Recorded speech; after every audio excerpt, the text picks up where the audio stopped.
Yeah, this was the output. Okay, first you are basically applying order by on the first name, and you are saying first occurrence of the weight in pounds, and ascending equal to true, right? This one, the last line. No, this is not the last line, right? Okay, ignore. You know, this I am marked the hardest one. I highlighted the line. Okay, Line okay. 128, yeah. Okay, ascending nulls last. Okay, it should be in the ascending order, and nulls should go last. So assume like then it's correct, right? In Pratik there are two record. One is null, another is having value. Or how Correct. it is. Pratik is having one none and another is having value. And Ashok is having two values. So what you do, no, just add another record, you'll get an idea. Ascending means it's basically as putting the records in ascending order, isn't it? So let me do one thing. Let me add another record. Okay.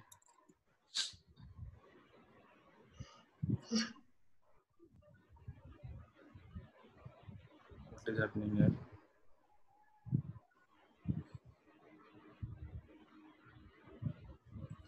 The comma in the last, I guess that is creating problem.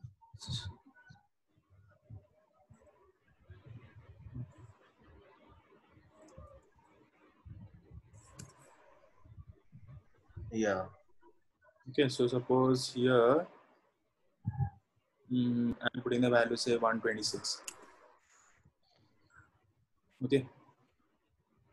Now which record you should get? Now you're getting Pratik 176. Say I'm putting it say 196.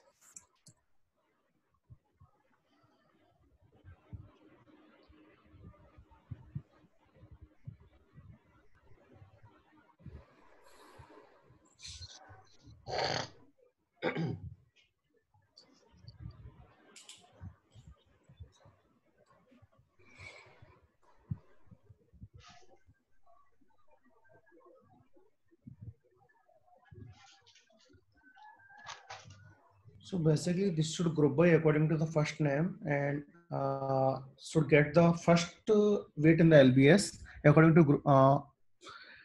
to first name. Then it should be in the ascending order. It should be in the ascending order, right? That means the least value will be coming first. Correct. So you're getting that, right? Mm.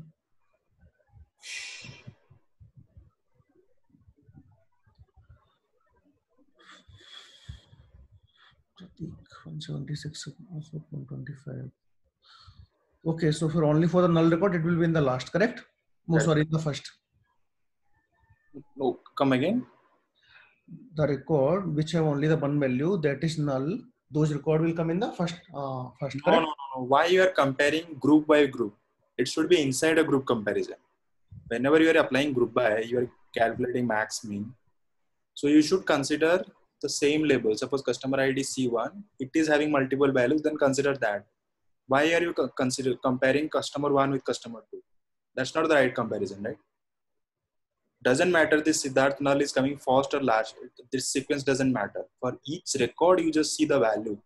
Okay, weight in pounds is here null for Siddharth, Pratik 176, Ashok 125.3. Okay, if you take the example for Siddharth, you can see there is only one record, so it cannot ignore that. It has to come. For Pratik, you have three records. One is null, one is 176, another is 196. So it is basically discarding the null value. Then the remaining two value are 176 and 196. So it's keeping 176 because that's the least value, ascending true. In the ascending order, means least will be coming first. Then for Ashok Pradhan, there are two values, none and 222. Okay, so null value will be going to the last. So remaining value is only one value, that is 222. So that is coming. Okay. So Which that means order customers are coming, that doesn't matter because you didn't apply any ordering of the customer name, isn't it? Okay. Got it. Fine. Okay, so let's go to the next example. So what is the next example we have to start? More functions, then UDFs. Yeah. Did I give any assignment for data frames and all? We were having the one assignment, two assignments basically. Mm-hmm. One was like joining the example we have to write into the SQL, Mm-hmm. and second one was one second. There we have to write the tier and the quarter, month, and this one. So quarter, month, this one I'm facing the issue. Okay. Yeah, and that I haven't started. Can you show me like whichever you have completed? That quarter, month, year assignment I started. So tier part is done, but date part I'm facing the issue, so that is not done. Okay, tier part is pretty straightforward. So Yeah. we just apply case when statement. When amount less than equal to 100 and okay, less than equal to 100, then tier 1. Between 100 and 1000 is tier 2. Okay, cool. And this is the one. This is one assignment. Another one is to get the Basically, on the basis of the date, you have to find out like this date belongs to the which particular quarter, month, and the year. okay. So what are the steps you are following? Because our date was in the string format, so I was trying to convert that into the date format. So in Okay. that only I was getting the error. My God, we tried it multiple times, right? Still, I tried using a to-date function unit timestamp, but I'm getting error. We already have a. I know, like this is a example. Sometimes people stuff. We did this in the RDD also. No, in RDD it is different, but here it isn't. It's different. Why did we try that then?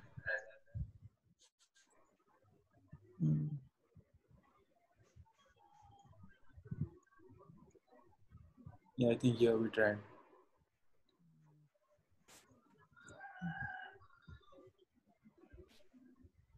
No, not here. No, not here.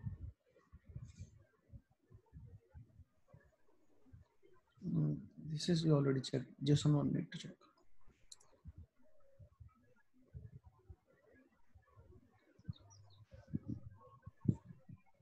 Okay, we'll do the Control Shift F. Control Shift F, huh? Command Shift F. 1 second. Unix. So in which file it is? RDD through explicit. RDD through explicit schema.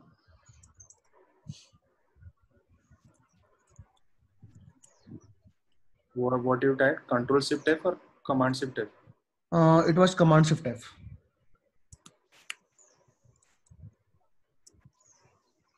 It should be in multiple places. One is window function, another is RDD to data frame. Yeah, this one.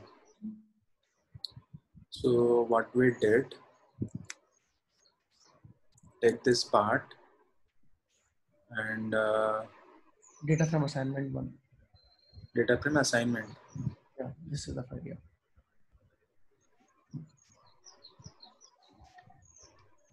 Okay. So,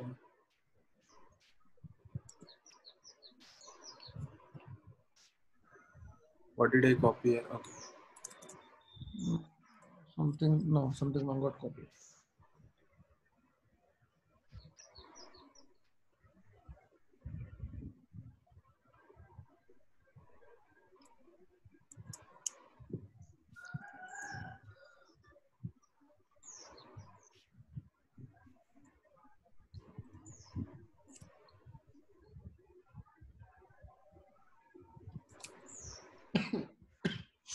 I think, yeah, he was using to-date and Unix timestamp both together.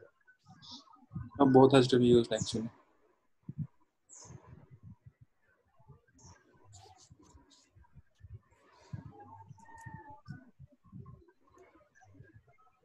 Okay, column name is Date.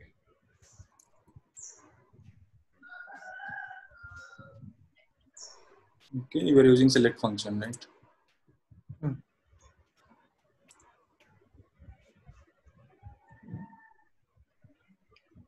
HHMMSS we need to remove. Okay, Unix timestamp and call up this. Format is what? Format is MMDDYY, right?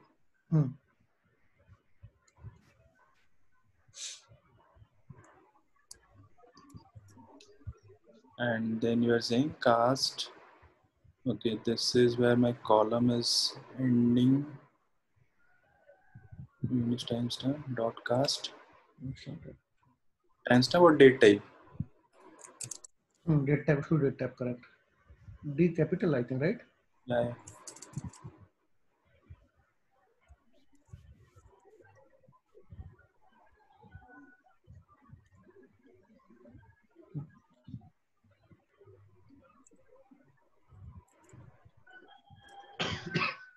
Okay, this is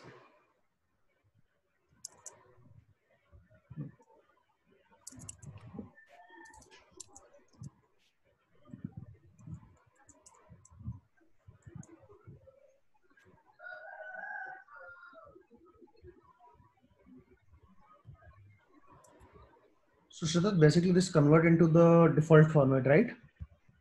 yeah. Once it is date object means it's default one. Why this is compilation error? No, and last comma will not come. Why? 1 second. Select 1 second. What Must will, come, man. yeah.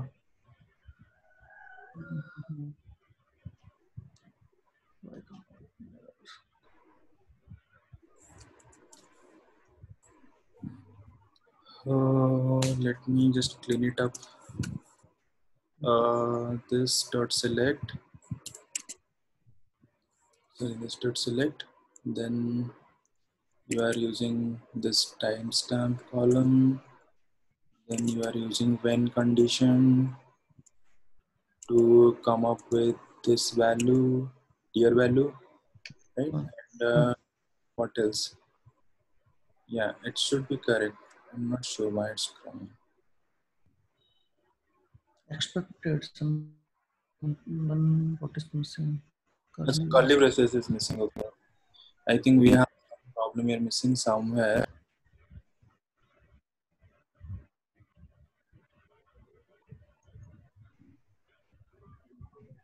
Let's see where it is getting over. Yeah, it's getting over here. Then Line number 39. let me see. Let's once again.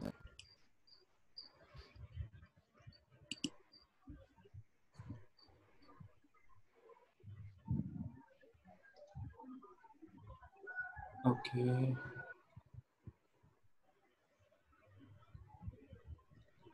This is Unix timestamp dot cast. Okay, I used two brackets here. No, it should be good. Yeah, it's fine now.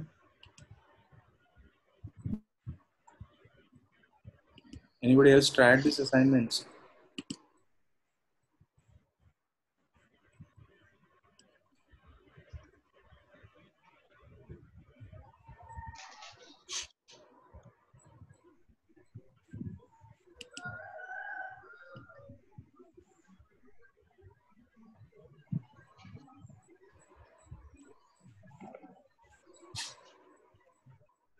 So that I configured that AWS CLI also, and am able to execute via command line.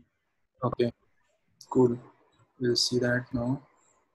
Okay, so what is the exception in thread main? SQL cannot resolve cast this due to the date type mismatch. Cannot cast a long type to date type.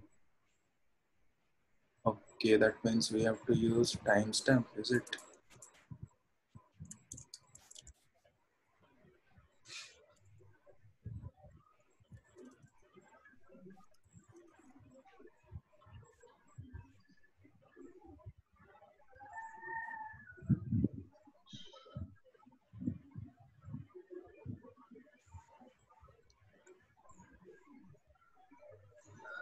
Cool. We are getting the date and tier values.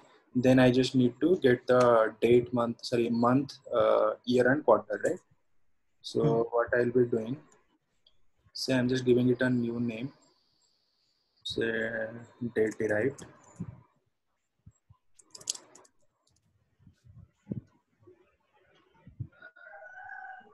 Then I'll be using this column to identify couple of more columns.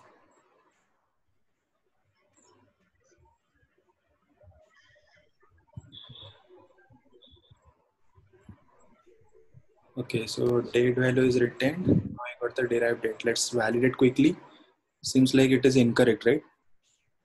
It is 2015 1st Jan. We are getting some 2014. Well, why is it like this?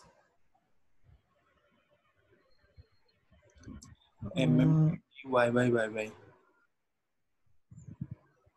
1st Jan 2015 became 28/12. 1 day back, is it? No, it's all No, complete. no, no. It's 2 or 3 days. It's not GST or some. Sorry, IST or the difference.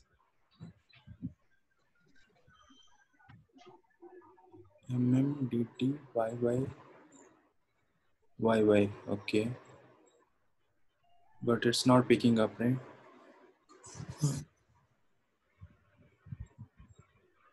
Actually, what's the problem? No, the format we are using MMDDYY. Actually, the date is not in that format. It's sometimes it is D, sometimes it is double D, sometimes it is M, sometimes it is double M.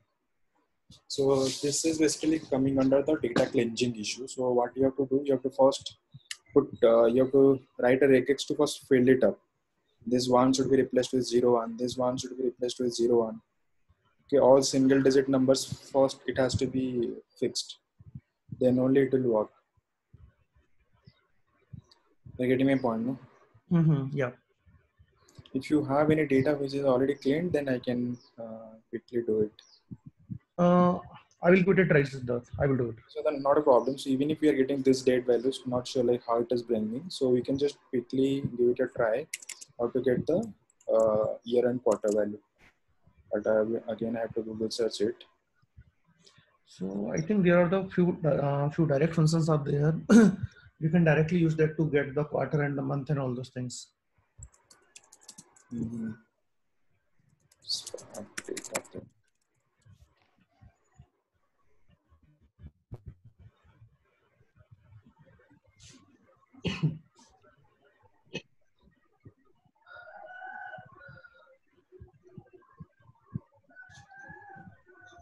So directly we have year month function. We can make use of that.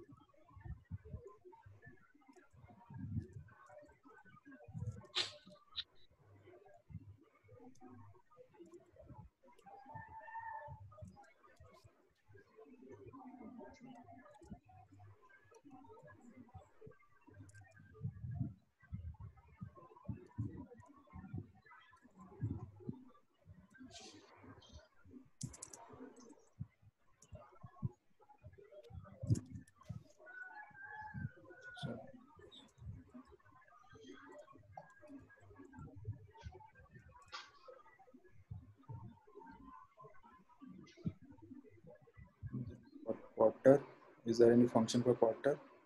Yeah, I think the same function. Quarter function should be there.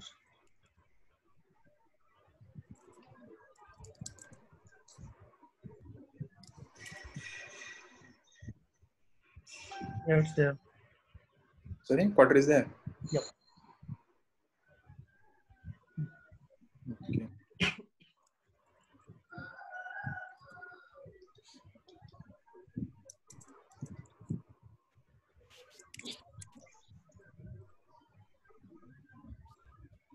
Okay. Let's give it a try.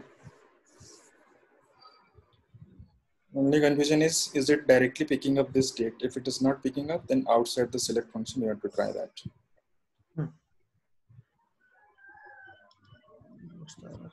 Let's see.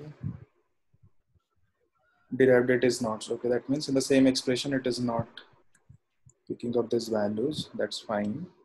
So what I can do, I can just Control X. So can't we use it in the same expression? No, inside the same, you saw it's not picking up, right? But I read somewhere.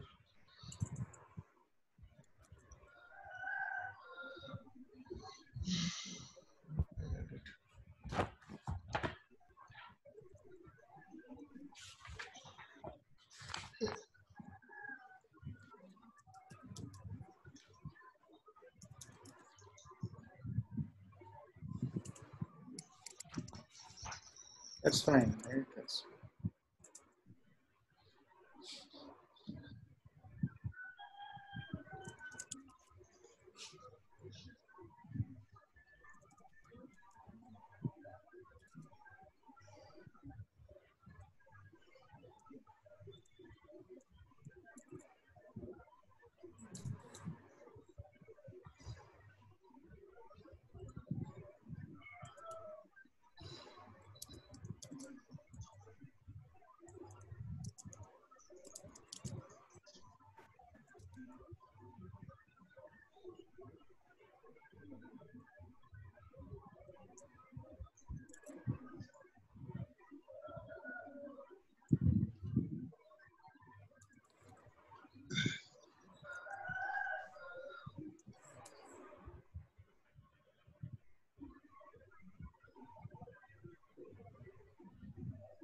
So it's coming, right? You have year, month, quarter, everything is coming. So only one thing you have to work, you have to use string functions to fill this single digit month with 0, 0 and that month, and single digit date with 0 that date. It's a substring operation you can use here.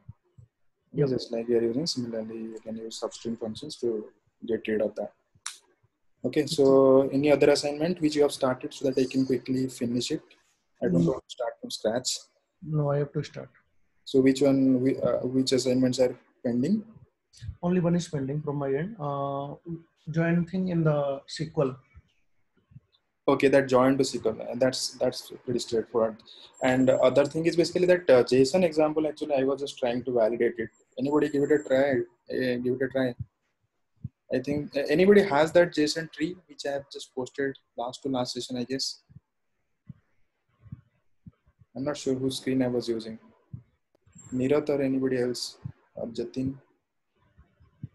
The JSON file, that user ID thing, right?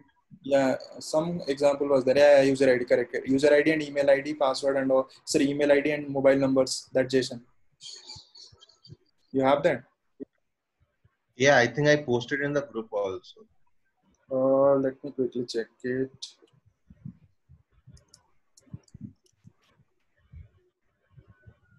User ID, email ID, phone, and email address. Got it. So I'm just resharing it. Filter mobile this approach. Okay. Lift the dock and flatten it up and get the values like this. Okay. So this question, just give it a try. Okay, it's a logical question. So basically, we have a JSON tree. Not sure that JSON format is correct or not. Don't just directly read it. Just try to read it. If it is reading is fine, then fine. Otherwise, you fix it. Okay. So only problem what I can see, either you have to put all these three JSONs into a single. No, I don't think you have to do that. I think the file is correct. Just save it as a JSON file. Okay. It's having three records: email, and that some junk value I've just added, and mobile, and few mobile numbers are there. So you have to read it and you have to flatten it up. Okay, you can see the question, right? I just posted it in a WhatsApp group. You have to read this data and you have to flatten it up. Okay, so values will be a combinations of email and mobile. Okay, all these combinations will be coming. So suppose you have two email IDs for a given record. You have two email IDs and two mobile numbers. So 2 plus 2, there will be 4 records coming out. Okay, just give it a try and post that. And then second question is apply a filter. Once you try this, try the same question in MongoDB also. Okay, it's a very important question. It's a logical question also. Okay, it's a logical question. You will learn the logic, because flattening, pivoting up. So these are the interview questions, and in real-time projects, you'll be seeing this kind of problems are more. Straightforward data is you don't have to do anything. The data is already relational data. You have with column function, select function, add function, you can pretty much solve everything using that. But these are tricky. Like when the data is coming out from a NoSQL database or from a JSON, so parsing that and flattening it up, it becomes a little challenging.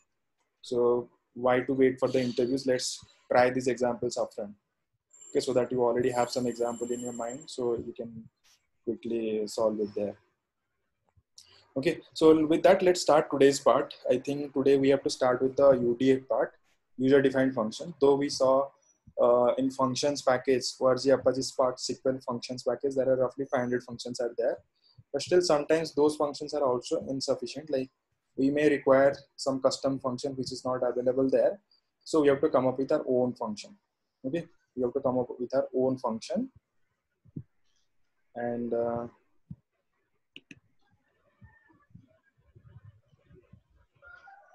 we have to basically write our own function. So these are called UDF, user defined function. So pretty much every other SQL also support that. If you are using Hive also, you can define your own UDF and all this. Okay. So yeah, coming to Hive, there is yeah, good thing I just recollected. So some people ask me for the Hive thing.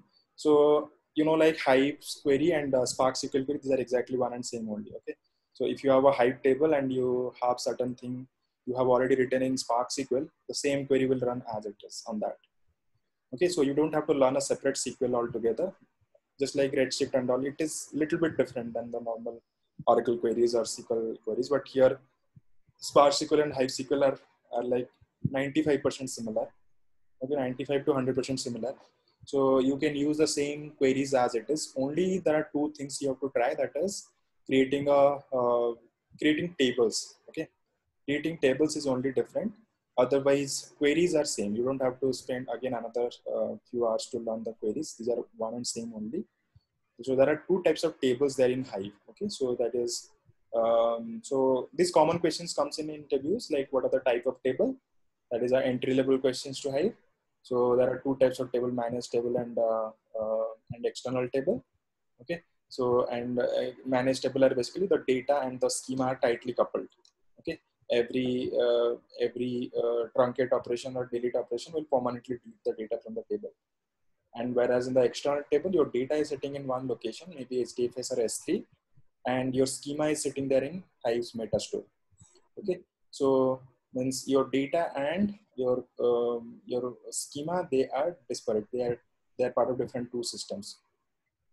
Okay, this works as schema on read. Okay, whenever you are querying the table, the schema is getting enforced on that data which is sitting there in HDFS or S3, and the query is executing. Okay, that means if you truncate or delete, means no, it will not delete the data actually. Okay, because it doesn't have the data attached to that. Okay, so this is the first point, like type of tables. Again, you have to give it a try. Okay, you have to create a table. Okay, let me quickly. Can you show me the data folder? 1 second.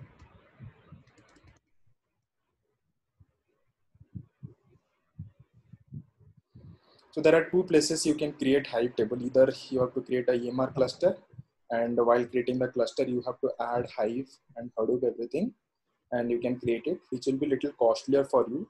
Maybe suppose you are trying it for some time, few hours, you have to pay money for that. But anyway, like you can save the scripts. You don't have to make the EMR running 24/7. Once you try a few examples, you can terminate it. Otherwise, I think Databricks also supports Hive and all. Okay, so what we can do, it's again like optional. People who have time, you can basically learn this. So we have data, this employee JSON. Okay, so take this table and create a Hive table. Okay, create a Hive table. I think this data is having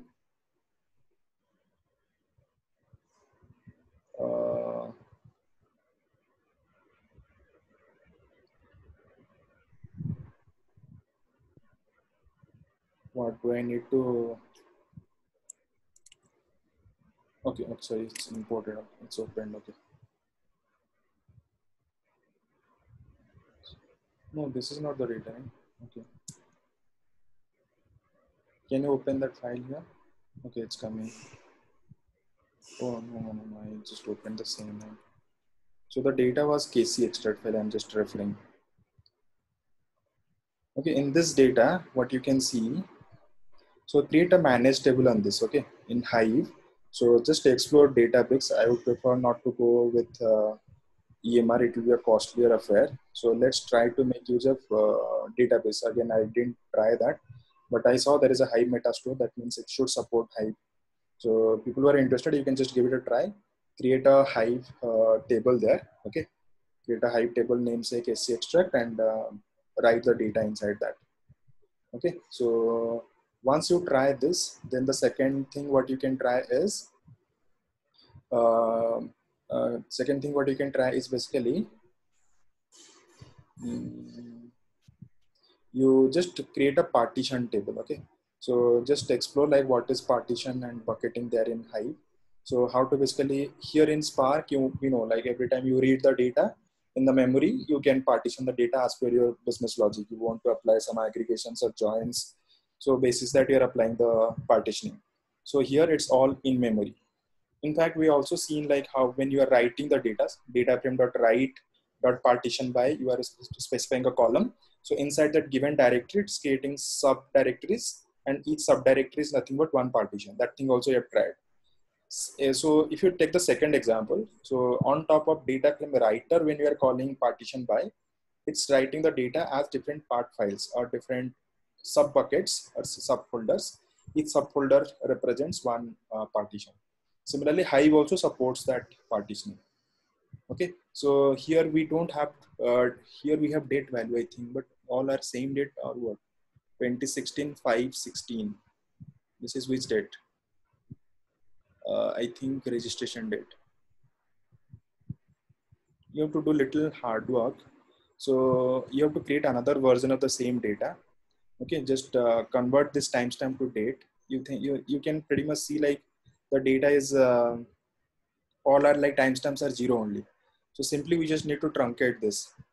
Okay, only the date part we have to capture, then create a new file. Okay, in Spark, write a code to pick only the date part.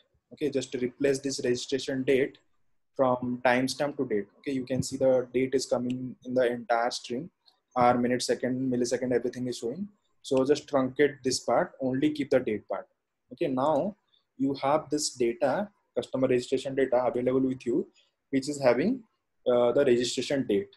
So once this data, so start your Hive experiment on this. Okay, so what you can do, you can basically store this, you can basically, what you can do, you can basically write this data as a partition data. Okay, write this data as a partition data. When you dump this data into that table, that managed table should be created with partition column called registration date. Okay, whenever you are writing the record to that particular table, so the respective records should go to the respective partitions. That is one thing you can try. And the second thing, you can try bucketing also. Okay, these are the common questions comes in managed table, partition table, what is partitioning and bucketing. And one tough question what I see, that is how to implement STD2 in Hive. Okay, these are max questions you can see. Otherwise, rest of the things are pretty straightforward. If somebody is asking you some window analytics functions, that anyway we'll be discussing in the Spark SQL itself. So only these 3-4 questions, if you mention, trust me, you can show Hive also in your resume. Okay. If some people are asking about Hive, preferably we shouldn't go into those companies who are using still Hive. You may not expect good Hive there, but like people who are not using Spark, they will not be able to pay you much. Okay, most likely, and exceptional conditions, just ignore those. But mostly, if you are not a Spark developer, there is no big money for big data. Okay, so if you want to show Hive, you can show that. So only this homework you have to do. You have to create a managed table. You have to create an external table. Okay, for managed table and both the tables, you try with partitioning and bucketing. Okay, on this registration day. It's a lengthy work. It's a one-day work, but you can put Hive in your resume. There is nothing extra. Trust me, you start going for interview. Just let me know if you're seeing some questions apart from this, because there is nothing else in Hive. Okay, it's just a data warehousing infrastructure, and earlier people were using it extensively. Now also some companies, they are using Hive as the warehouse. But yeah, there are many like high performance or high speed databases are there. If you just consider about Impala and Presto and all, these are way faster than Hive. So because Hive runs in the backend, that Hadoop, MapReduce and all, but MPP databases are like kind of like 1,000 times or 10,000 times faster. So basically we are using any of these MPP databases in most of the projects. Okay, so you just try this, then this should be you should be good with Hive also. Okay. Siddharth, can you explain what transformation we have to do on this table? Sorry? What we have to do, what transformation we need to do on this table? I just mentioned, no, just a simple one thing we have to do. Take Okay. this data in Spark, just truncate the timestamp to date. Okay, then create a manage table and dump it, create an external table and point it, and again create another table of the same, say _1 or _2, that managed version _1, managed version _2. With that, use the partitioning column called registration date, and then bucketing. When you are trying, you can try bucketing on registration channel. Okay. Okay. So just anything, it's anyway like it's recorded. So whenever you are referring, if you have time, just give it a try. It's a good learning. Okay. So So Siddharth, yeah. yeah, so usually in the real-time companies use the Hive after like the cleansing the data or when? No. Why you will be putting data? You can directly store it in SDFS or S3. If you are not querying it, why you will be storing it? If you are querying, then you can create a Hive table and all. Yeah, means it varies companies to company. Mm-hmm. So even if you are querying, why don't you use any MPP databases? Okay, so if you use Presto and all, that is way faster than Hive and all. So you can use Presto, or if you're an AWS user, you can use Athena table on that. I'll come to that. If you just finish this, then I'll give you the next pointers. If you don't finish it, then there is no point in discussing, isn't it? Sure. These are all optional things. So if you just finish this, then I will tell you the next step. Instead of like Hive, let's create a Redshift spectrum table, or let's create a Athena table and all this. Sure. Okay, so let's go to the next example. That is, can you open your IntelliJ? This data folder. So you actually, I was trying to look this credential file. I didn't got in mind. Is that updated, and is that Which file you didn't get? credential_txt, which is the one which you gave for? Yeah, I think it's updated. Okay. So it's there in GitHub on your GitHub, or I will have to It's download? not there in GitHub. I am yet to put it in GitHub. I'm just pocketing it. Okay, so I will get it from someone in the team. Yeah, sure. So let's go to the next example. So UDF is basically what we are saying. Like even if the 500 functions what you are seeing in functions package, if that is not sufficient, we can still go ahead with our own defined functions. Okay, we call it as UDF, user defined function. So there are three syntax are there to create UDFs. Okay, here we will see two syntax. Another example we will see in dataset. Okay, in dataset when we'll be discussing about the drawbacks or basically challenges with data frame, there also we'll see how to create a like UDF. So it's pretty straightforward. So what we are doing here, we created the Spark session and we created some sample data frame. Okay, this data frame contains two columns. Okay, ID and text. What you can see in line number 26. I first created a data frame, Spark session that create data frame, list of tuples. Okay, this tuple takes two parameters. First one is ID, second one is some string. Okay, ID, and the second one is a string. Okay, two columns are there, and I just give 2DF function is used to either convert your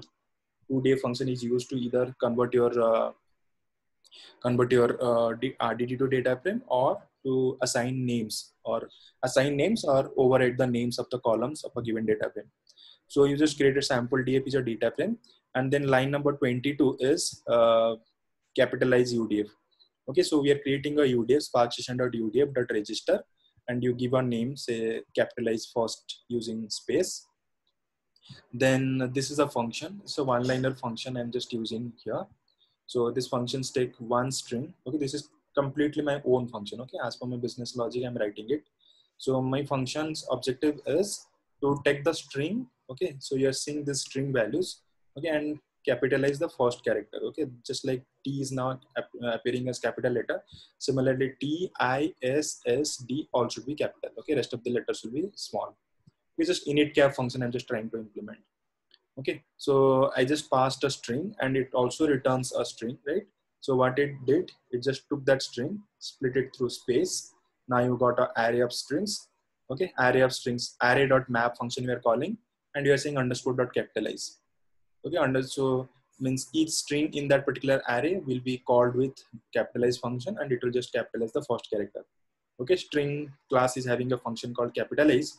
So it will capitalize the first string, and still map function, when you are calling on top of array, map function will also return another array, and then you are merging all these elements of that array using mkstring. Okay, so mkstring function is basically used to merge all these elements of an array using this particular delimiter space. Getting a point? So in a single statement, we have written this function. Objective is I have two records in my data frame. Okay, I have two records in my data frame. First record is ID1, and this is a sample string. And the second one is basically I'm trying here. Second one is having 2 and even more. Okay, so my objective is to basically capitalize first character of each of the strings. So very basic function I'm just trying. And what I did, I just written a function here. Okay, that function takes one string and returns another string. And this input string is basically the each of this string. Okay, because just like any other functions, map, filter, just like here in data frame also use with column and all, these are all record wise record iteration will happen. Okay, it will keep on iterating. So when I'll be using this UDF, so this UDF will also be getting applied on each and every record, and the respective function will be applied. Okay, so I take each string and then I split it through space. I get an array. On top of that array, I'm calling map function. Okay, map function will take each word and it will capitalize it. Okay, I don't want to return an array, so I convert that array to a string by calling mkstring function. Mkstring will basically concatenate all these elements through space. Okay, it will concatenate all these elements through space, and it will return a string. Okay, then let's use it, like how to make use of this function. Okay, capitalize UDF is a function you have created. Let's how to use it. Okay, so you can use it in both. You can use it in this way. So there are multiple ways. So that same sample df, whatever you have created here, you're calling select function, and you're selecting ID column.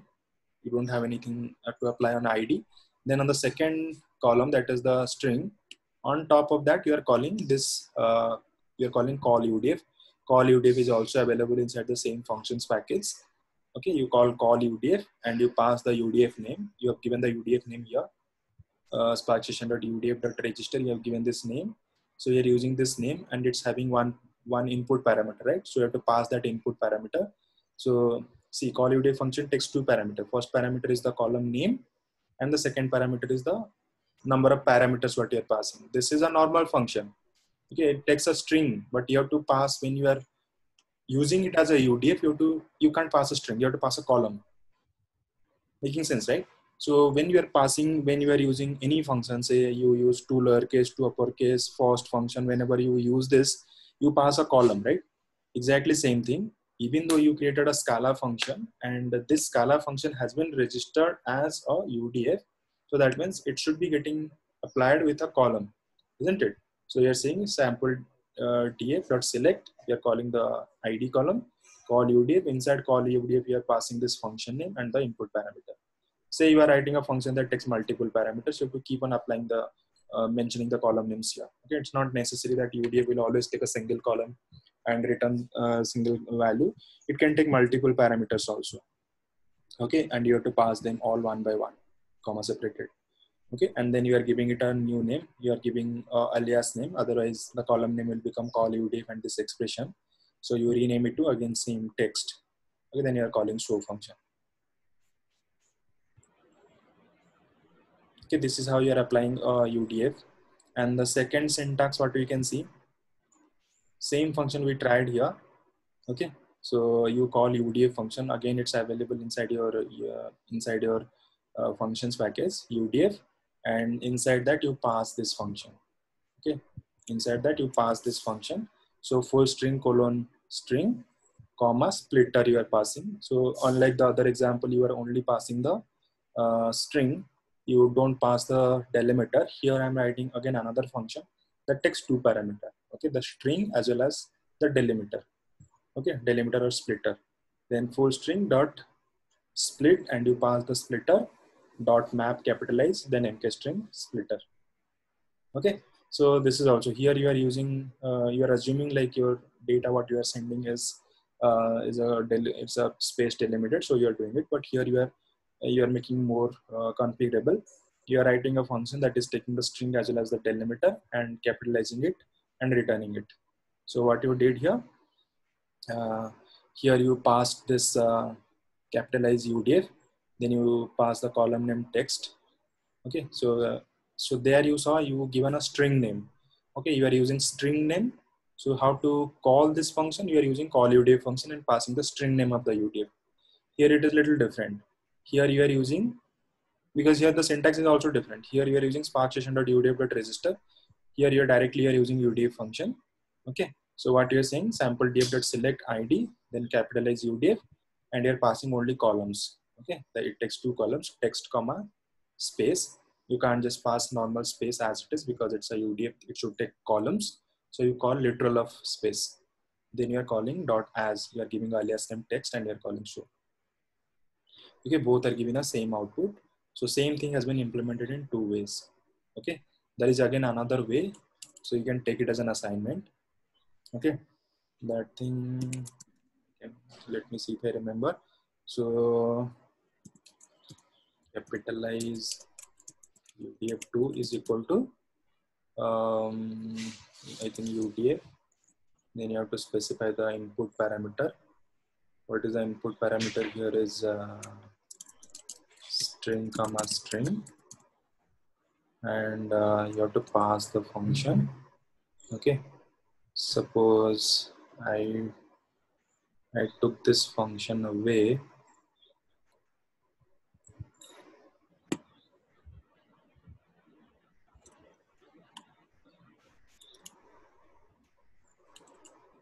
Let's say define a function def keyword realize, you pass 2 strings. Okay, and this function, is my voice breaking? No, it's fine. And this function returns a string.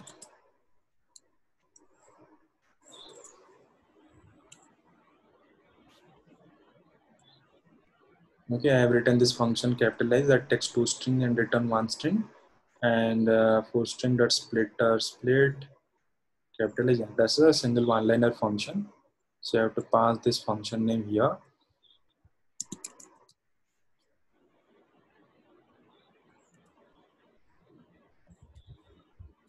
Okay, I just pass this name here. It's still not satisfying. Unspecified type parameter A2.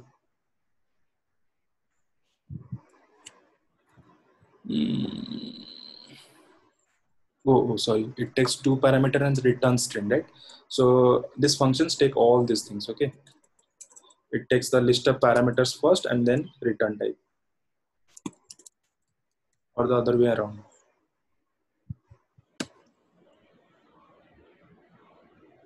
Yeah, I think the first one is return type and then the list of parameters. You can validate it. Okay. You can just write another function which takes string but returns integer. Okay, so yeah, I think logically it makes sense, like first return type and then you can specify the list of parameters, because list of parameters can be many. Okay, so first one is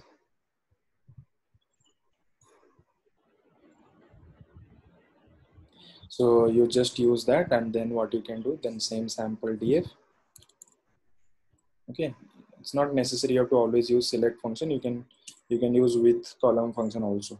Okay, so sample df dot with column, you can give the same name. This thing, no, you just practice the program, otherwise trust me, it's waste. You'll forget it very soon. So I think the name what you have given, capitalize UDF2. Then what you pass, the column name was text one. $text. Sorry.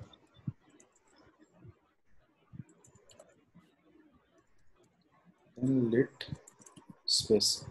Okay. So then what you can do, you can call directly show function also.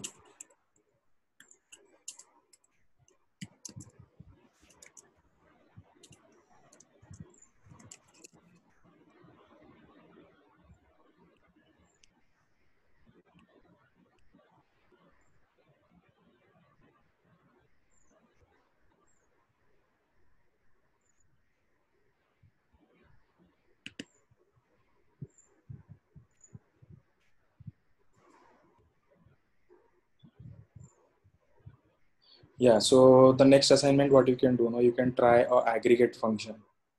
We saw just kind of this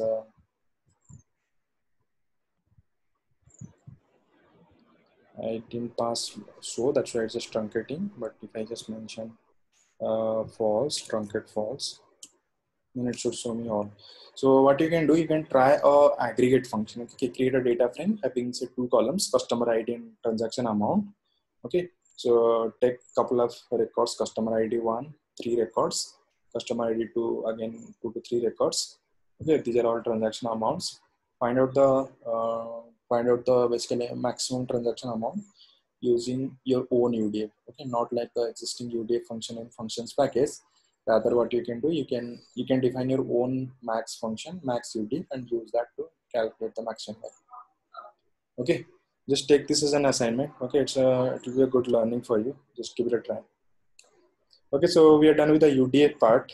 Then the next thing is coming, which is most important. That is a Windows function. Okay, UDF functions you can use, and in fact, like you can try like the same thing what you tried join function. The assignment was to convert it to Spark SQL.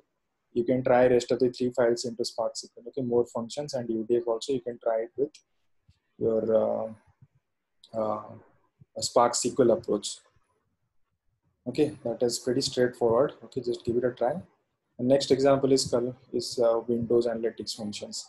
A quick background, we have already discussed like what's the definition or when to use this kind of functions. Okay, Windows functions are basically you are dividing your entire data frame into multiple logical windows, and you are applying some functions, and that functions are getting applied to each and every window separately. Okay, each and every function is basically getting applied on each and every, sorry, whatever functions you're applying on each window that we applied separately, okay, without affecting or without considering the records from other windows. Okay, so let's see what we have done here. Okay, and there's a must question in window analytics function. Go to any interviews, it's a guarantee question you will get. There is no escape from that. We have to practice this anyway. So the first question is basically we read this data, finance data analysis. Okay, is finance small, then you read a data frame, print schema. Then here you have created, let's see how the data looks like.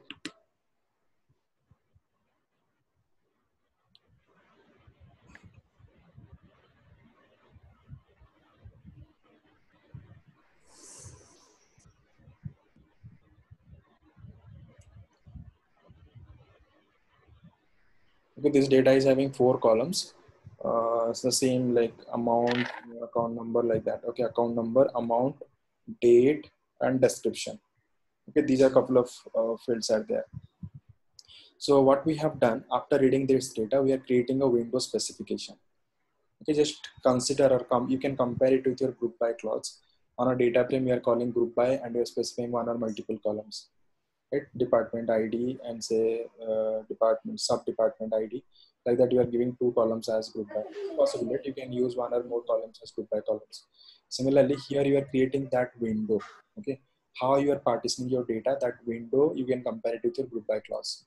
Okay, here I'm specifying the window specification. So window dot partition by dot order by dot rows between or range between. Okay, these 2 are optional. Okay, in fact, all are optional. So you are saying windows dot partition by account number. That means your entire data will be divided into multiple windows. This is the account numbers. Suppose you have 10 account numbers, it will create 10 windows. You have four account numbers, it will create 4 windows. Okay. Inside each window, you are saying order by date. That means what? That means what it is trying to do. It will be inside each window. Suppose we just created 4 windows. As we know, this data set is having 4 account numbers. Okay, the same account number can be having 20-30 transaction records. So all these 20-30 transaction records will be ordered basis the date value, by default ascending order. Okay, so you first divided your entire data into 4 windows because we have 4 account numbers in this data set, and inside each window you have multiple records. Like maybe one window is having 20 records, another window having 30 records, another window is having 20 records, like that. So you're saying inside each window the records will be ordered basis the ascending order of the date value. Okay, So post that, it's saying rows between -4 and 0. So it's saying if you use this particular group by clause or basically this window specification, every time you're applying any aggregations, that aggregation will not get applied on the entire window at a time. Rather, inside each window, it will take 5 records to apply the aggregations. Let's try to understand. Let's try to digest what I'm saying. So I'm saying you just divided your data into 4 windows, or basically you can say 4 group by labels. And inside each label or inside each window, you order the database is the ascending order of the date. And again, you are saying if you apply any aggregations on each of these windows, that aggregations will be applied not by considering the entire 20-30 records, rather it will take maximum these 5 records to apply these aggregations. -4, 0 means last 4, and current 0 means current. Okay, so suppose you're applying some group by on, you're trying to find out the sum on each window. So this sum value will be varying in every 5 records. Let's see through this example. And these aggregations are called rolling aggregations. Okay, so rolling average, rolling maximum, rolling minimum, rolling median, as a median value, like that. Okay, it's a like analytics term. So we are saying rolling average. So if you see in this particular data set, no, if you just check this data, so you can see, if you just see these many records, I think 20 records has been fetched. If you see these records, so you can see by default the data is basically available as multiple windows. First window is having account number is 456, DA 456. All these records are repeating like that. Okay, and date are basically in the ascending order, you can say. Okay, first is 3rd Jan 2015, 11 Jan 2015, 12 Jan 2015, 24 Jan 2015, like that. The date is in the ascending order. Okay, and then what you did, I'm just talking about this example, line number 33. You just created a window specification. If you just create window specification, it doesn't make any sense. Okay, unless and until you make use of that. Okay, unless and until you refer this or you use this to apply any calculations, this will not get materialized. Okay, you just created a window specification. You give some wrong column names. Okay, something wrong you have given. If you don't use it, it will not give any compilation error. Okay, if you want to use this, when you use this, then only it will get materialized. So let's see how it has been used in line number 34. On that data frame, I'm calling with column function. First, I'm calling date. Okay, here I'm just changing the date from string to date format. Okay, to date, I'm using the same syntax to convert it to a date value. Okay, and then we are saying with column rolling average. That means this is a new column I'm deriving, and average of amount dot over account number previous window spec. Okay, so what we are doing, so rolling average is basically,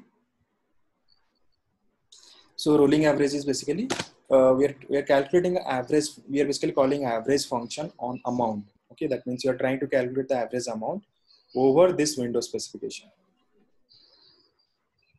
Okay, so what it will be doing, you can see in this particular. So first, the highlighted blue color section, it's having these few records, and let's see the calculation is correct or not. That means you are saying whenever you are calculating average, it will take only this window data at a time. Okay, so it will not check the other windows data while calculating average. Again, when you are calculating the average, it will take only 5 records at a time. Okay, here you see this rolling average I'm calculating is 200. Okay, the amount is 200, so there is no previous 4 records. So it's considering only that record, and the average is 200. Average of 200 is 200 only. If you consider the next record is saying 23.16 is the second record. And you saw like this data is ordered basis the date. Okay, order matters a lot, right? All these calculations maybe like, I'm not sure like how depth you are able to go inside. If you just consider these examples are very common. This kind of analytics is very common. You are working in the data analytics team of say DMart, and you wanted to see like what is the average transaction amount per customer.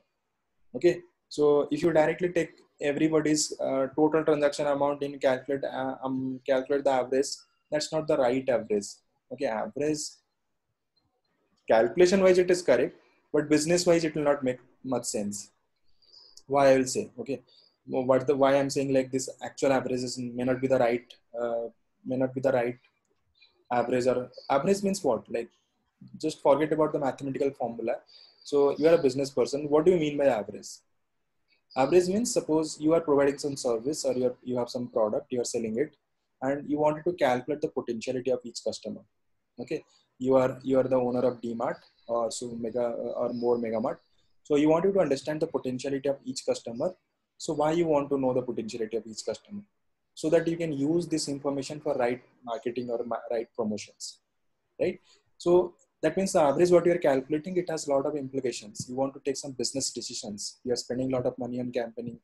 You know, every week you are sending some message to your customers, and you have a million base, you have tens of millions of customer base. You are spending money every time you are sending a SMS. Also, you are being charged with say 0.0001 rupees, right? Or you are sending an email. Also, you are spending 0.00001 rupees for a thing. And when you consider about millions, and you are sending every year tens of or hundreds of SMS, it's in tens of thousands or lakhs of rupees you are spending on marketing. So, and again, like your data science team, you're also hiring. So the more the customer base, the more data science and more data science activity will be there. So you may have to have a bigger data science team also. So everything should be calculated. So here I'm just trying to relate it. So you are trying to find out the potentiality of a customer. Basis that you will be going at some targeted marketing. So what do you mean by potentiality? So average is a very vague like metrics, you can say. For example, suppose you have a website and suppose I am providing this big data course. Okay, I do ask everybody to provide a rating. For example, 5 people gave me 5 ratings. So average rating is 5, right? So means 5 people just gave me rating, all they gave me 5 ratings. So I got in my Google review page, it's saying 5 ratings. Suppose 6 person is an unhappy customer, is an unhappy participant. He didn't like my content. He just gave me 1 rating. Now you can think how it will impact on the average part. Now, like I have total 6 ratings. 5 is 5, 1 is 1. Okay, that means what? 5 times 5, 25 plus 1, 26. 26 divided by 6. How much? My rating immediately reduced to 4. It's no more 5. Right? Suppose 7% also gave me 1 rating. So what happens? 27 divided by 7. It almost reduced to 3 rating. Isn't it? So basically average is, though average is a correct thing, but it varies. Okay, how you're calculating average, it varies analysis to analysis. Okay, and most of the websites you are seeing, the average is not actually straightforward. It's not like the total. Most of the I would say like few intelligent platforms, they calculate average in a way different manner. Okay, they want to calculate the actual average in a as per their business logic. Okay, it will not be just total sum upon total count. It's not like that. So when I'm calculating the potential, I think you got a flavor of average, right? Because like since I have worked on a couple of analytics projects, I can relate it. I'm not sure like how you are understanding it. So my point here is basically means average may not be the right parameter to assess. Okay, average may not be the right parameter to assess the potentiality of a customer. Okay, if you technically mean the average value. So that's why analytics to analytics or use case to use case, we change the competition logic of average. Okay, I am working for DMart. I want to send some targeted campaigns. So I should first estimate the capacity or the potentiality of each of these customer. So what I did, suppose Tarini has gone to DMart for 10 times. Okay, so suppose like on an average every time he goes there, he spends some say 4,000 rupees or 5,000 rupees. Okay, monthly he just goes for like twice, say 10,000. So 2 times if you're spending 5,000, so your average is also 5,000. Suppose there is a some parties going on at his home, and he went for this weekend and he just spent almost like 15k or 16k. So what happens? No, his average becomes like how much? Like earlier, like he has done 10 transactions, each 5, so it was 5. So now the 11th transaction was 15,000. So now your average becomes almost like 6,000 or 7,000. That shouldn't be the right potentiality. That shouldn't be the right metrics to basically tag a particular customer. Okay, so all these retail stores, all these like very frequently used products or services, the average is never we calculate using the entire data set. It's always basis a window. It's always basis a window. Okay, so because that's the right thing. Suppose every month I go twice and I spend 5,000. So my average should be 5,000. My average shouldn't be 15,000 or 10,000. That's a completely wrong thing. If I just try to push this person like sending promotions too much because I know this person is having a capacity of 10,000 rupees per transaction. So I'll keep on bombarding a lot of campaigns to this guy. That guy will become frustrated and he will block your number. He will just block using the Truecaller and he will not get any campaigns for that. No, you have to take it very seriously. Okay? Every other business that take this very seriously. If you just keep on sending junk emails, junk phone calls, junk SMS, highly likely like you will be blocked there. Once you are blocked, there is no question of promotions. Okay, whatever you do, nobody will. The other person will not get anything. So that's why you might have noticed whenever I approach you people, I never call you directly. I first call using WhatsApp. If you just say yes or if you show some interest, then only I call you back. And if I ask like, are you interested? You want me to call you back? When I'm just talking like before starting the course, I never ever just directly call because like one person will block means in the Truecaller it will start showing spam. So that can be again like captured, but you have to take it very seriously. Okay, if you are really interested like what you are doing, if you really want to improve or like grow, so all these things matter a lot. Okay, so you are running some campaigns and if people will see like yeah this is a spam, so your campaign will not reach lot of like target will be filtered out because it's not a trustworthy SMS, so people will block it. So your campaign, your information or your offers will not reach to all this audience. So you have to take it very seriously. So in every other business, you start working in any analytics company, you will see this. Okay, this campaign, this personalization, it's very serious. Okay, nobody just randomly sends some emails or my voice is coming. My voice is clear, right? It's not because I can hear some voice. I'm clear, right, Saurabh? Yes, Siddharth, you're clear. Okay. So that's the thing. So here, basically, why I'm telling all this story. So this kind of analysis, when you are seeing, sometimes you will be getting some business question and you have to translate it technically. Okay, your business is saying like we have to calculate the median value, max value, mean value, average value in last 5 transactions. Okay, that means this point that person means this. Okay, so you have the transaction data set and that person wants to calculate the average value by considering last 5 records, last 5 transactions only, not the entire transaction base. Okay, because that business has that particular nature. Okay, that business behavior is that we're calculating rolling average for any retail store. You may be taking a month or 2 months data for rolling average. You are basically purchasing some gold ornaments and all. Maybe like it's an annual base average will be there. Okay, every married couple they spend some money on jewelries like maybe annually once. Like not sure about rich people, they may be spending a lot, but on an average, like we like average people, we have a fixed budget for a year, so we can consider that as we can take 1 year of data as the right window to assess the basically to assess basically the potentiality. Different things. Say take any example. So whatever spends you are making. So all these things has a specific window as per the business logic. Okay, and we have to look at it carefully. So here I'm considering this is a retail store. So that's why like I just took the last five transactions, assuming like on an average a person makes 2 transactions a month or maximum 2 to 3 transactions a month. That's why I'm just considering 5 transactions is the right window spec. Okay, so then what I did, I just calculate average of amount over that window and then I'm calling show function. Okay, I'm just calling show and then passing false. Okay, so that is there. So and then what we are doing, so yeah, so it's just calculating. So you see third one is 20, so the average will be 200, 23 and 20. All these 3 transactions, 3's average will be 80. Okay, 200 plus 40, kind of 240 divided by 3, so yeah, roughly like 80 you're getting.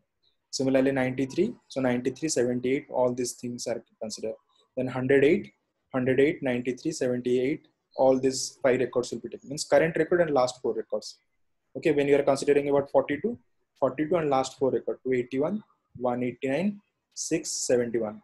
Okay, all these 5 records will be used to calculate this 118. Now you take the second window. Second window is 333 XYZ 999. First transaction is 106, so the average is also 106. Okay, second one is 52, average of 150, that is roughly 75. So sorry, 79 it's coming. like that. Okay, in this way, this rolling average get calculated. Got some idea? Anybody having any confusion? Manan, Nirath, anybody having any confusion? Tarini? No. So you're good? Amol?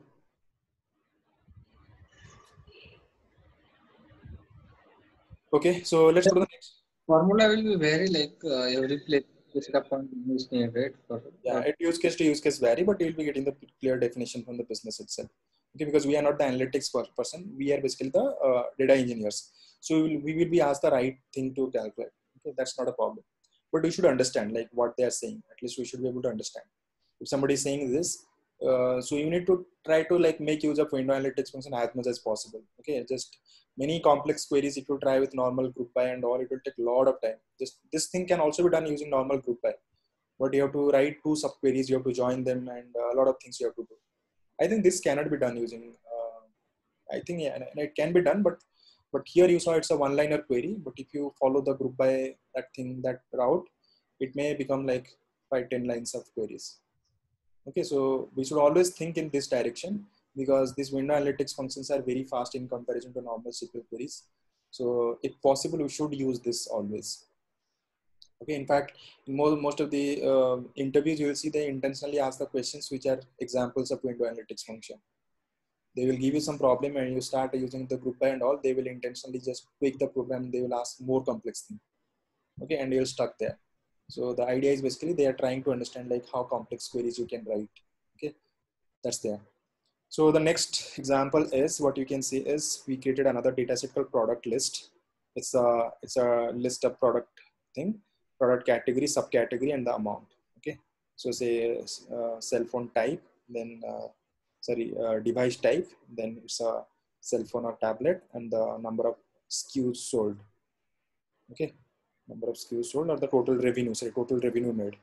Okay, you can see this class there in the models package. Then you convert it to a data frame, Spark session.create data frame, and you pass this product list. And then you call products.print schema, it's printing the schema. And then what you did, here you created again another window specification, window.partition by category and order by revenue. Okay, so the third one is revenue. That means what it did, on top of this data frame, it will be creating multiple windows based on the category. So you can see there are 3 categories: thin, normal, mini, ultra, very thin. No, sorry. I think first one is second one is basically category. But there are 2 categories: cell phone and tablet. These are the 2 categories. Okay. So you created a window specification. Through that, you are creating 2 windows: cell phone window and tablet window. Inside each window, the data is ordered basis the revenue. Okay, in the ascending order by default. Okay, first one is product, second one is category, third one is revenue. Okay, so post that what you are doing. You are basically calling val products equal to spark session.create data frame and all this. So then what you did on top of that products data frame dot select product category revenue. Then you are calling lag function. Okay, lag function is basically used to get the previous record. Okay, lag function is used to get the previous value. So for example, let's see this example, you will get a clear idea. So this highlighted part is records of the phone only. Okay, and the remaining records are for tablet. Okay, in phone, what you can see, what I did, I just created a new column called previous revenue. And what is the computation? Lag of revenue offset 1 means last 1 record value over that same window specification. Okay, so analytics functions dot over that window spec. That's the syntax, right? So you just get the previous record. You can see first record is having 3000. So the previous revenue part is coming null because there is no previous record. Second record is 3000. So previous record is also 3000. So here it is coming 3000. Third record, it is 5000. Previous record is 3000. And against 5000, you are seeing 3000 because 3000 is the previous record. In this way, just keep on calculating. This is lag of revenue offset 1. Similarly, lag of revenue offset 2. So it will take the previous 2 records. Okay, this lag function is having 3 parameters: column name, offset, and default value. Okay, here first thing we didn't pass any default value, so it was coming null. But second time when we are calling lag function, we are giving offset to last second record it will take, and if there is no value, it will pick 0. So that's why you're seeing against 3000, previous 2 revenue is coming 0. Against 3000, again it is 0. Again against 5000, it is giving 3000. Against 6000, it's again giving 3000. Against 6000, it's again giving 5000. In this way, this lag function is working. Okay, lag function is basically is used to get the previous record. So what kind of analytics you can do? There can be many analytics you can do. Suppose it's a monthly sum. Okay, the amount what you are dealing with, it's a monthly sum or it's a quarterly sum. You want to see like how much of increase or decrease in revenue is happening. So how you will do that? You have to compare it, right? So if you just bring the previous value as a separate column, it's pretty straightforward. Okay, first obviously I will not be able to get the value for second record onward. 3000, 3000. Okay, 3000 minus 3000 is equal to 0. 0 divided by 3000. That means 0% increase happened. Okay, whatever the transaction I did last year or last month, this month transaction is also same. That means I'm not growing. If a business is not growing, that means soon they will be closing. Okay, their business will not happen. They have to shut down their business. That's the normal tendency of any business or anything what we do. So any analytics project you will get into, they will definitely first see the trend. Your business is either increasing or it should keep on increasing. If it is stagnant, means in a very short time you will see like it will start declining. That means if your business is stagnant, means you are not doing anything innovative, you are not doing like competitive work. So your competitors are basically are doing well, or they are providing better service, which you are not ignoring. And you can take examples of anything like Nokia and all this. Okay, so every other business does this analysis. Okay, month on month you have to calculate the growth. Okay, growth or decay. If it is decreasing, that means something seriously bad happening. You have to take care of this. If it is stagnant, that means soon you may see there is a decline in the revenue. If it is increasing, that means you are in the right track. Okay, that's the fundamental rule of every business, even on a job also. If you don't get promotions, if you're not getting promoted, if you're not getting salary hike, soon after a few years, maybe you will be asked to get out of this company, just look up some other opportunities, because we are not improving. Okay, and the nature of business is it's always improving. It shouldn't be stagnant, or it shouldn't be decreasing, right? It's logical. Okay, everywhere like it should be increased, and that we can calculate using this kind of functions. Okay, you just get the previous value using the lag function, and sometimes how relaxed it is. Like suppose some businesses like businesses with very huge revenue, say car manufacturing companies, say Porsche is trying to do this analysis. They will not say year on year like 5,000% increase or 2,000% increase. Or take the example of Airbus or like Boeing. They will not see like a huge spike in year on year transactions, right? But yeah, if you just compare the bike services or normal cars like Indian brands like Maruti Suzuki or like Hyundai, which are like running in India, so they will see significant jump in quarter on quarter or year on year. And some companies like who are very premium products like Porsche cars, or basically you take Jaguar cars. So you will see, you may compare the revenue in every 2 years or 3 years, because these are very premium brands, and it's not like in every country every year you will see the number of billionaires is becoming 2x 3x.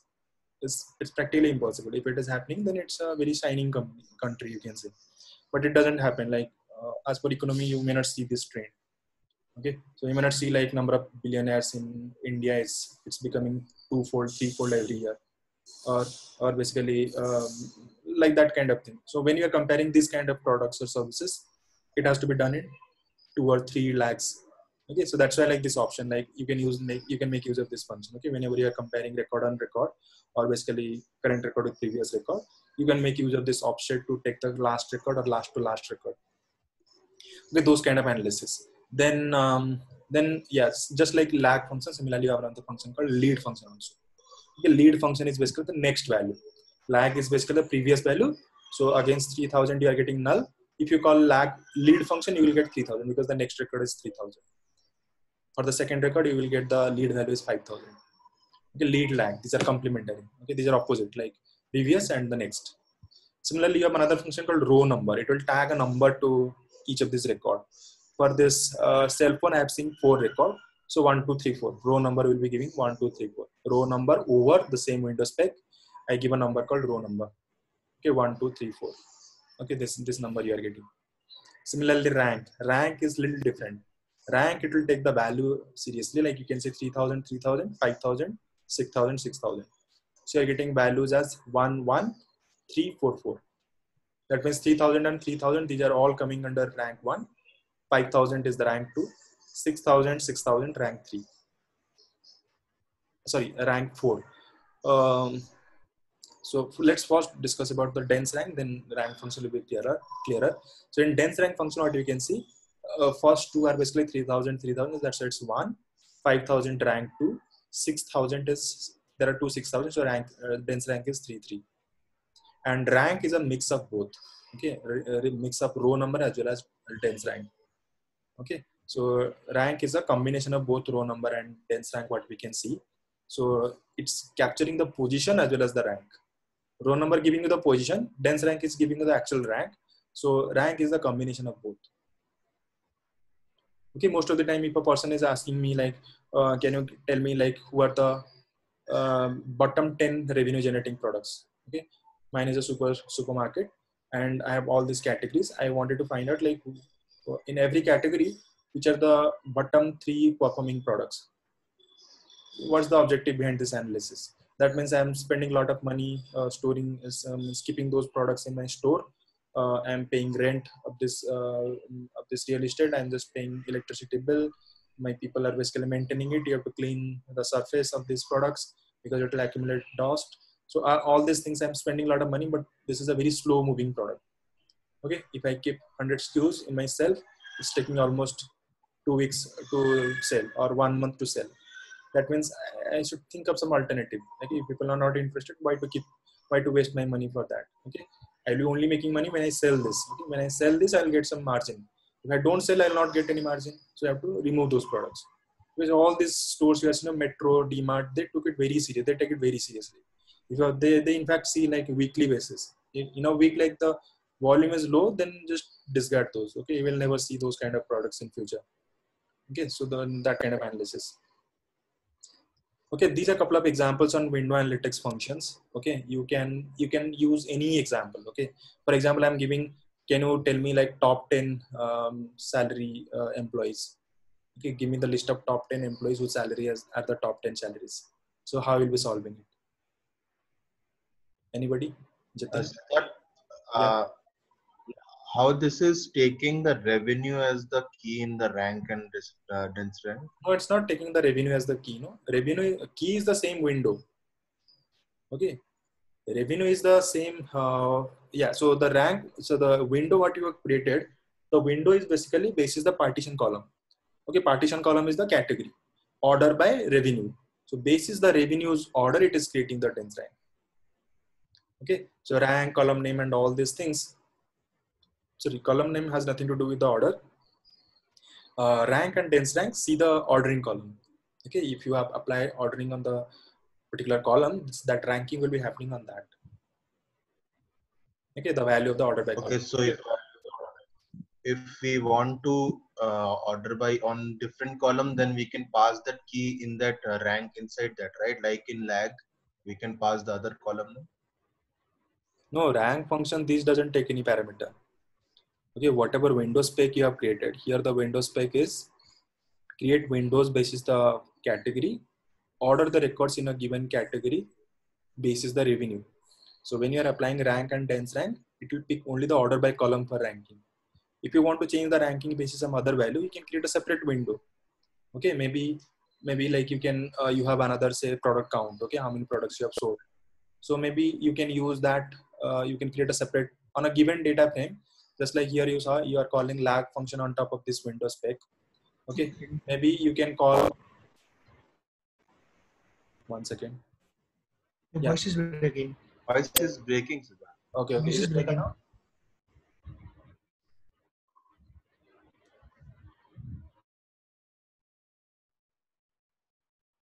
Now it's fine, I think. Yeah, now I think it's better. So what I'm saying, just like window specification you created, you divided the database is the category, and inside each category you are ordering the database is the amount. Okay, suppose you don't want to apply the ranking basis the you don't want to apply the ordering basis the amount, rather you want to apply the ordering basis the number of products you sold. So then also you can use order by that particular count of products. And again, like it's no hard and fast rule, like you are calling lag function on this window spec. So the rank function also you have to call on the same window spec. It's not necessary. You can create multiple window specifications. Okay, and you can use them differently. In the same query only, you can use multiple windows also. Okay, that's not a problem. Basis your business logic, you have to think like what to use, when to use. Yeah, I was just asking the question. Can someone tell me, like, if I want to find out the list of 10 employees basis the salary, how will be achieving this through this logic? Yeah, we can achieve in SQL. Oh, I'm asking Like, this thing. I'm not asking about SQL. I'm just asking about what we learn now. Can we make use of this learning to come up with the answer? Top 10 on the basis of this, right? On basis of salary, right? Correct. So we can order by salary, then we can rank it, because see, if rank it like what it will come, because top 10 salary will, on the basis of rank, but it will come down, right? The top salary will come first, and then like that. I have a data set, custom employee data, employee name and salary. So employee ID and salary. How you'll be creating the window spec. What's the logic will be to get the top 10 employees.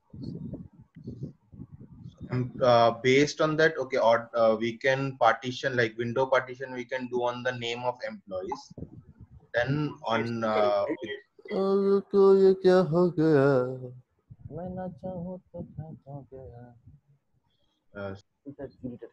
Somebody is singing a song here. I think Nirath. Nice, man. Okay, so what you told is incorrect, right? Because if you just apply the partitioning on each employee, then inside, like, but there I have a single record for each employee, right? This is how I'll be ordering on each employee. You getting my point? Yes, no, I'm saying window partition by the employee name.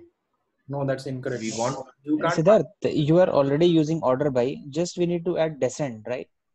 And then in rev rank we will get that. What is the specification of window?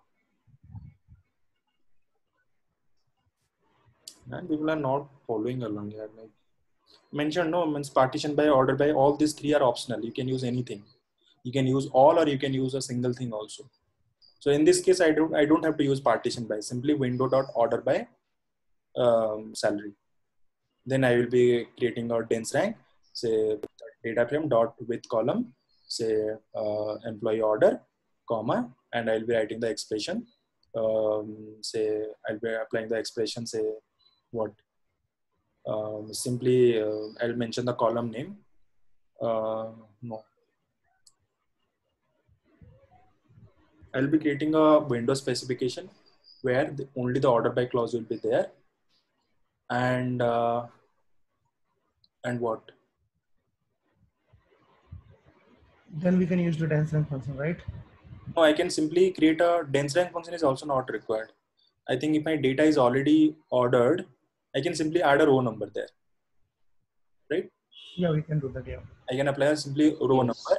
So it will be adding row number 1, 2, 3, 4, and I'll put a filter condition, filter that new column name less than equal to 10.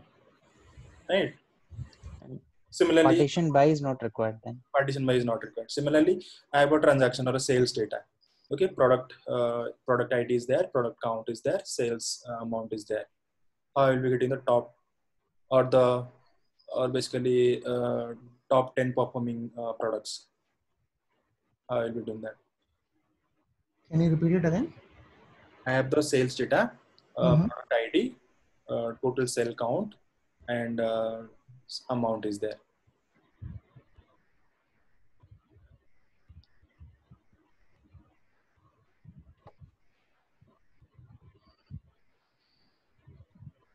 Similar thing, you can apply the order. Yeah. Or this is the same previous example. Rather, I have to basically increase the complexity. You have the product category, you have the product name or the product ID, and the transaction amount. You have to find out the top 10 or top 5 products in each category separately. This thing you can use partition by category, order by the amount, right?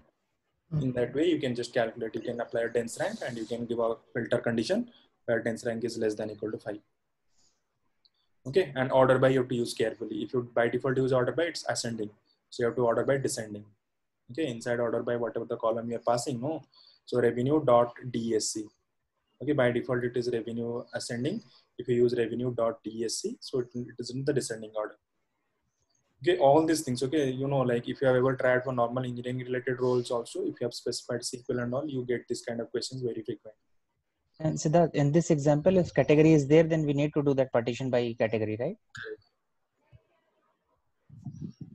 Okay, just trust me, these are must questions. Every other interview you go there, they will just ask very tricky questions on this. I have been asked this question. Exactly. So many people, it's not like I'm just giving my own GAN. Like I myself have seen these questions in interviews, and many people share this in the DSM group also. Okay. So you'll be seeing Devabrata, he has mentioned almost 5-10 questions on this. He has gone there and somebody has just written 2 data sets, 3 data sets in a notepad, and he just asked me, I have this 5 questions, can you just tell me? This is really like it's a must thing, because any company who is doing analytics, he will be assessing you how good analytics you can do.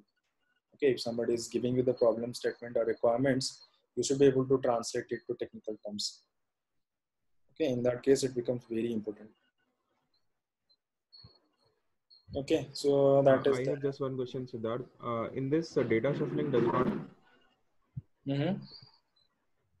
Data shuffling is not there, right? When we do a row number rank, because we are just doing a sorting. So is the data shuffled and put into one partition, which falls into one rank or kind of thing? No, that is yeah, when you are applying the operations, then obviously data shuffling will happen. But yeah, before applying these functions, you can apply the partitioning correctly. If you know, like I'm applying, I'm creating the Windows specs basis these columns, let's repartition the data basis that column so that your operation will be faster. Isn't it?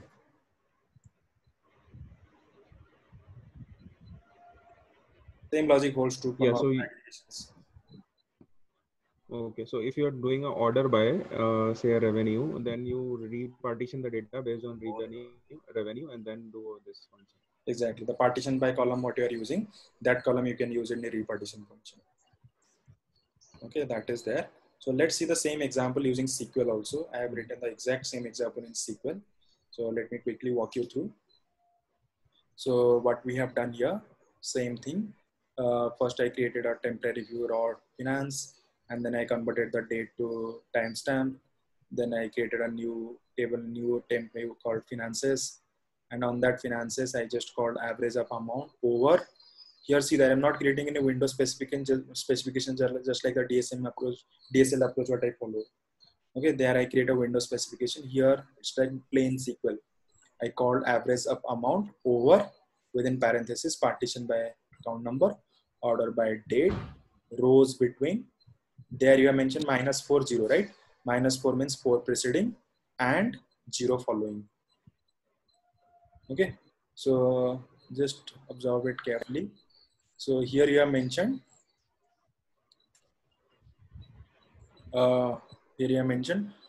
partition by account number, order by a date, rows between -40. So same thing you have written here in this way, partition by account number. There is no separate window specification. You have to use this partitioning logic, window logic here in the code itself. Average of amount over, partition by account number, order by date, rows between 4 preceding and 0 following. Okay. Then here also same thing. Lag of revenue 1 over partition by category, order by revenue as previous revenue. Lag of revenue 2 0. Okay. Ranks.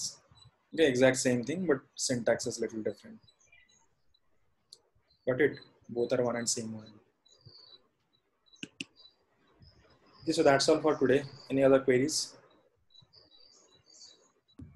Siddharth, this UDF function, so I was asking about, like, like what is the special use case of this? Like we can write anytime. That's what I told. No, you can't just see. Yeah, that's again another question comes in general people ask in the interviews. First of all, we understood the essence of UDF, right? We are saying like if the 500 functions what we are seeing inside functions package, if that is not sufficient, we have some custom logic. Your business has given you a complex operation. There is no such function available in the functions package. That means you have to write this function by your own, isn't it? Okay. That means you have to write this function by your own. So in that case, you have to create a UDF. So sometimes people ask questions in this way: is it advisable to write UDF, or should I always try hard to make use of the existing functions inside functions package? So what's the thing? Like if I have certain tricky logic, I can figure it out. Like if I can use 2-3 functions combinedly from functions package and solve it, or I can write my own function to do this. So which approach is preferred over other? The answer is always we prefer the existing functions, because you can imagine, like in the backend you have the catalyst optimizer who does a lot of optimizations and all, and the code whatever written, it has been thoroughly tested. It has been tested with all the boundary conditions.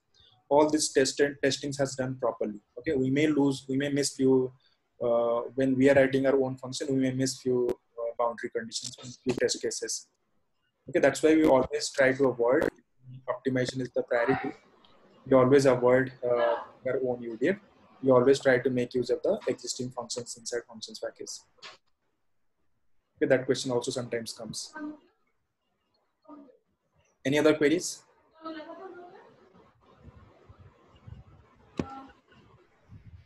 Amol, Tarini.